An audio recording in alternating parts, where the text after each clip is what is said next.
Hello students, welcome back to online classes, and we were discussing about the chapter 2 solution, and today we will discuss about the Henry's law.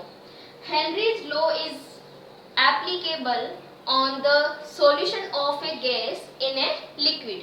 एक liquid में एक gas को जब घोला जाता है तो जो सॉल्यूशन बनता है that is known as gas liquid solution.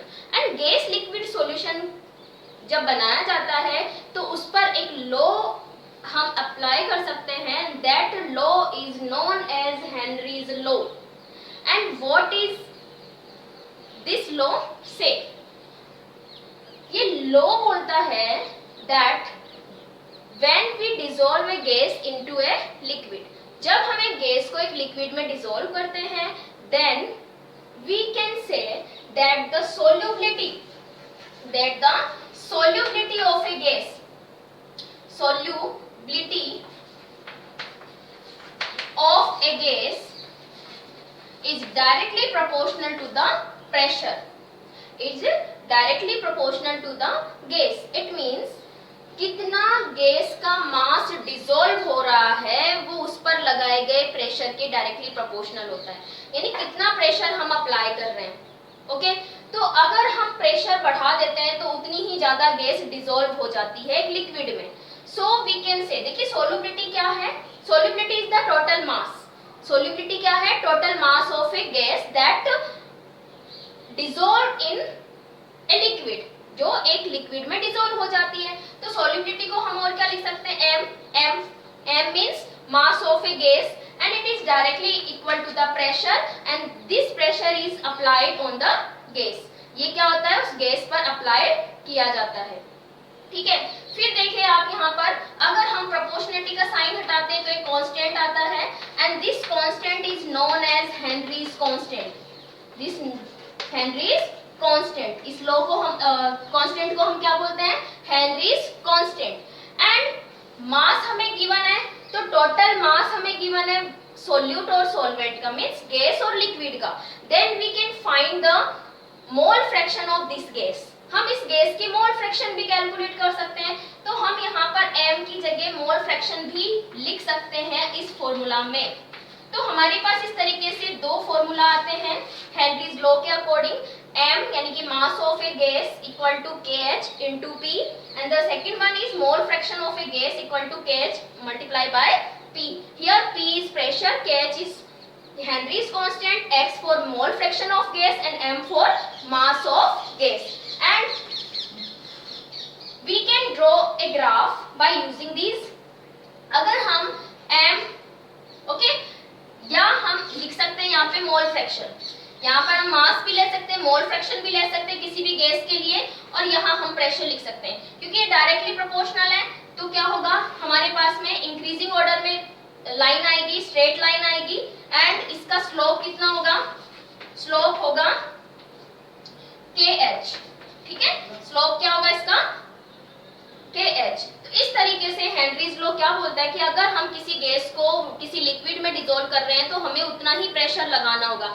जितना ज्यादा प्रेशर हम उस गैस पे अप्लाई करेंगे उस गैस का जो मास होगा यानी वो गैस उतनी ही ज्यादा डिसॉल्व होने लग जाएगी, यानी कि उस लिक्विड में घुलने लग जाएगी.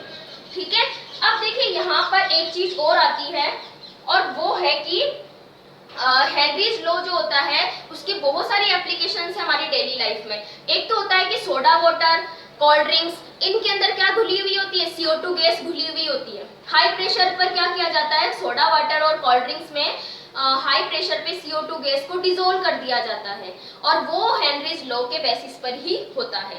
एक और है कि जब स्कूबा डाइवर्स होते हैं, स्कूबा डाइवर्स क्या करते हैं? अपने साथ ऑक्सीजन टैंक लेके जाते हैं. तो ऑक्सीजन सिलेंडर जब वो लेके जाते हैं, डाइव करते हैं, पानी के अंदर जाते हैं, तो क्या होगा? जैसे जैसे वो सरफेस के नीचे जाते हैं तो पहले क्या किया जाता था, जो ऑक्सीजन सिलेंडर होते थे उसमें ऑक्सीजन के साथ में नाइट्रोजन गैस भरी हुई होती थी शुरू में.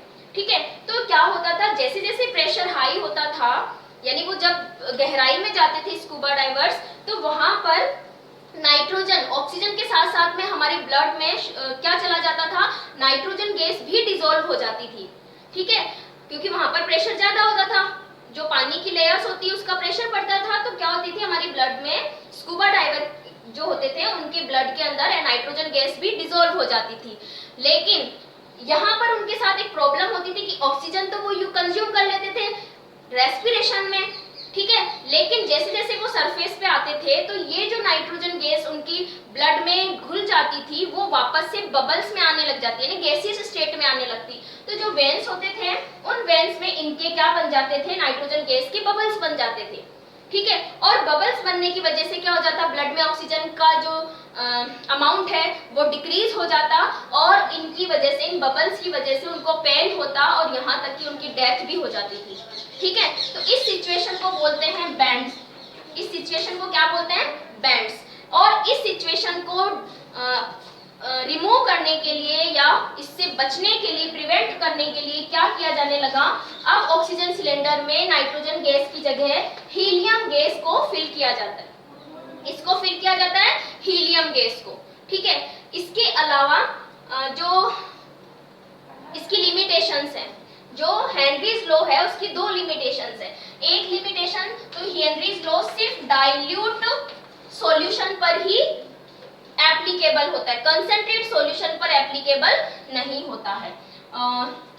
सेकंड जो इसकी लिमिटेशन है दैट इज जो आइडियल सॉल्यूशंस होते हैं, है ना, सॉरी, जो आइडियल गैसेस होती हैं उन्हीं गैसेस पर हेनरीज लॉ एप्लीकेबल है। किस पर एप्लीकेबल है, आइडियल गैसेस के। एक तो डाइल्यूट सॉल्यूशन पर एप्लीकेबल है और एक आइडियल गैसेस पर ही हेनरीज लॉ अप्लाई किया जा सकता है।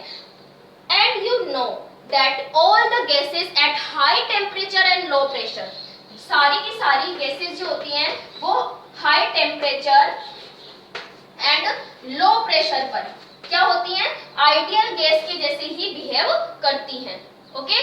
तो हेनरीज लॉ जो है वो क्या बोलता है कि प्रेशर अगर हम इंक्रीज करेंगे तो जो सोल्यूबिलिटी होती है गैस की वो भी इंक्रीज हो जाएगी। ग्राफ हमें ध्यान रखना है, इसका जो फॉर्मूला है वो हमें ध्यान रखना है और इसकी लिमिटेशंस हमें ध्यान रखनी है कि ये डाइल्यूट सॉल्यूशन पे एप्लीकेबल है और आइडियल गैसेस के लिए ही एप्लीकेबल है।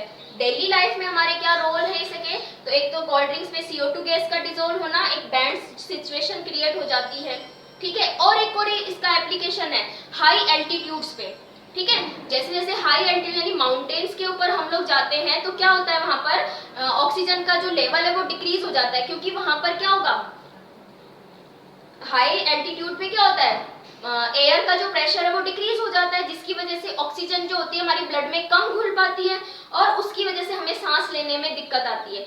जब सांस लेने में दिक्कत आती है तो हमारे ब्रेन तक, यानी ऑक्सीजन का जो लेवल है वो ब्रेन तक कम पहुंच पाता है, यानी लेवल कम हो जाता है हमारे ब्रेन में और हमें जो सोचने समझने की जो हमारी कैपेबिलिटी होती है वो भी कम हो जाती है और इस पोजीशन को बोलते हैं एनॉक्सिया। क्या बोलते हैं हम इसको, एनॉक्सिया। एनॉक्सिया का मतलब क्या होता है कि थिंकिंग पावर हमारी डिक्रीज हो जाती है हाई एल्टीट्यूड्स पे। जब हम ऊंचाइयों पर जाते हैं तो हम बहकने लगते हैं, बहकने का मतलब होता है हमारी थिंकिंग पावर चली जाती है, हम सोच नहीं पाते हैं, हम डिसीजन नहीं ले पाते हैं कि हमें क्या करना है। तो इस कंडीशन को हम बोलते हैं एनॉक्सिया और ये क्यों होती है, जब हमारे ब्रेन में ऑक्सीजन का लेवल नहीं पहुंच पाता है, ठीक है। नेक्स्ट हम बात करेंगे नेक्स्ट वीडियो में। Thank you.